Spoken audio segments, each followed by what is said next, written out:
Blogs with রূপা চ্যানেলে আপনাদের সবাইকে স্বাগত। আজ বানাবো লাউ চিংড়ি। কচি কচি লাউ দিয়ে লাউ চিংড়ি, খুব সুন্দর দুর্দান্ত একটা রেসিপি।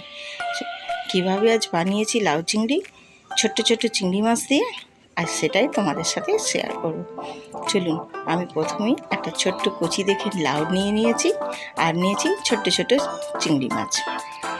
লাউটা আমি প্রথমে কেটে নেব। দেখুন বন্ধুরা, লাউটা কত সুন্দর, একদম সাদা ধপধপার, কত কচি, একদম নরম। আমি লাউটা ঝুড়ি ঝুড়ি করে কেটে ভালো করে ধুয়ে জল ঝরিয়ে নিয়েছি, আর ছোট্ট ছোট্ট চিংড়ি মাছগুলোকে ধুয়ে পরিষ্কার করে নিয়েছি। এবার একটা কড়াইতে তেল গরম করে মাছগুলো নিয়ে নুন হলুদ মাখিয়ে ভেজে নেব। চিংড়ি মাছগুলোকে ভালো করে তেলের মধ্যে ভেজে নেব। আর এদিকে আমি জিরে আর আদা একটু মশলা রেডি করে নেব। মাছগুলো দেখুন ভাজা হয়ে গেছে। আমি এবার মাছগুলো তুলে নিয়ে ওই তেলের মধ্যেই আবারও কড়াইতে তেল দিয়ে 5 ফোড়ন, শুকনো লঙ্কা, তেজপাতা ফোড়ন দিয়ে একটু পেঁয়াজ কুচি, কাঁচা লঙ্কা কুচি দিয়ে লাল লাল করে ভেজে নেব। দেখুন আমার পেঁয়াজগুলো ভাজা হয়ে গেছে। এবার একটা গোটা টমেটো ওর মধ্যে দিয়ে নেড়ে চেড়ে নেব। আমি পরিমাণ মতো নুন দিয়েছি, তোমরাও তোমাদের পরিমাণ মতো নুন দেবে।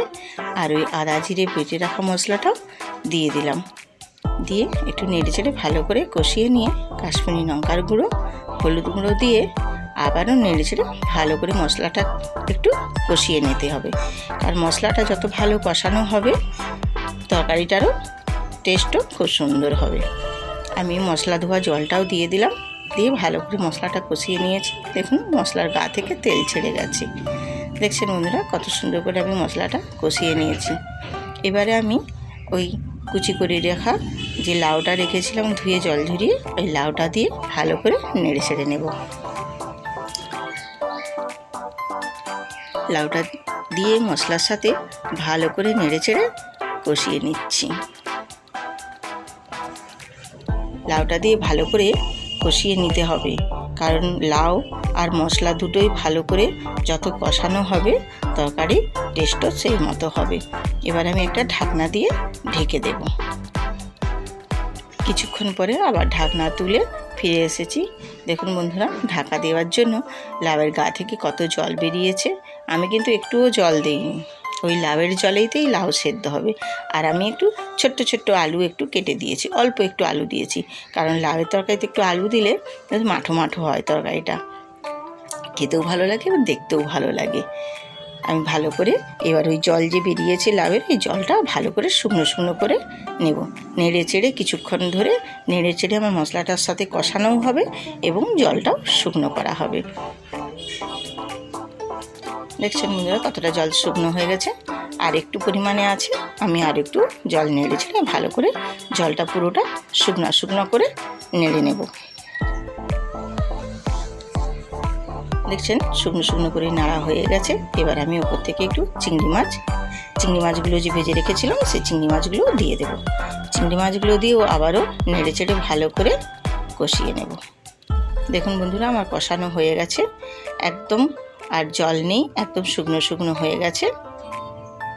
দেখছেন চিংড়ি মাছগুলো দিয়ে আবারও নেড়ে চেড়ে একদম শুকনো শুকনো হয়ে গেছে।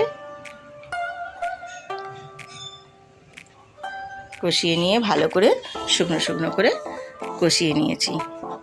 এরকমভাবে তোমরাও কষিয়ে নেবে, দেখবে যত এটা সবজিটা কষানো হবে তত সুন্দর খেতে লাগবে।